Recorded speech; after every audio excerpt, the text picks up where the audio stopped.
দেশনেত্রী বেগম খালেদা জিয়া পার্লামেন্টে যেতেন, কিন্তু কথা বলার সুযোগ থেকে স্পিকার অনেক সময় বঞ্চিত করতেন।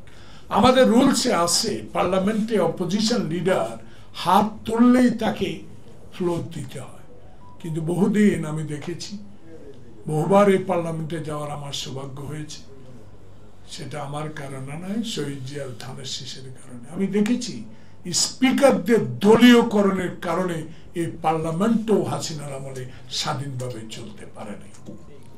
তাই আজকে খোকন মুগ্ধ আপনার নাই, কিন্তু আপনাদেরকে আমরা স্মরণ করি এই জন্য যে আপনাদের আত্মদানের মধ্য দিয়ে আমাদের এই ইউনূস সরকার, এই অন্তর্বর্তীকালীন সরকার 11 মাস অতিবাহিত হলো, এখনো সংস্কার শেষ করতে পারেন। আজকে দেখলাম ঐক্যমতের একটি সভা হচ্ছে। কবে ঐক্যমত হবে? কবে নির্বাচন হবে?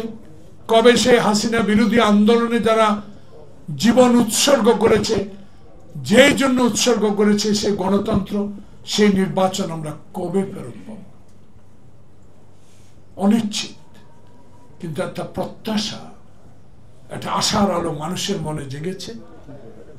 প্রফেসর ইউনূস সাহেব যখন লন্ডনে আমাদের নেতার সাথে সাক্ষাৎ করেছে, সারা বাংলাদেশের মানুষ খুবই খুশি হয়েছে। যতই এই 10 মাসে মনে কষ্ট থাকুক, আওয়ামী প্রেতাত্মারা সচিবালয়ে থাকুক, সচিবালয়ে আগুন দেন, হিন্দুস্তানে বসে বাংলাদেশের বিরুদ্ধে কথা বলুক, কিন্তু আমাদের একটা আত্মবিশ্বাস আবার জন্মেছে ডক্টর ইউনূস এবং তারেক রহমানের বৈঠকের পর, যে দেশে একটি নির্বাচন অচিরেই মেয়াদ ঘোষিত হবে এবং ফেব্রুয়ারি মাসের মধ্যে একটা নির্বাচন অনুষ্ঠিত হবে।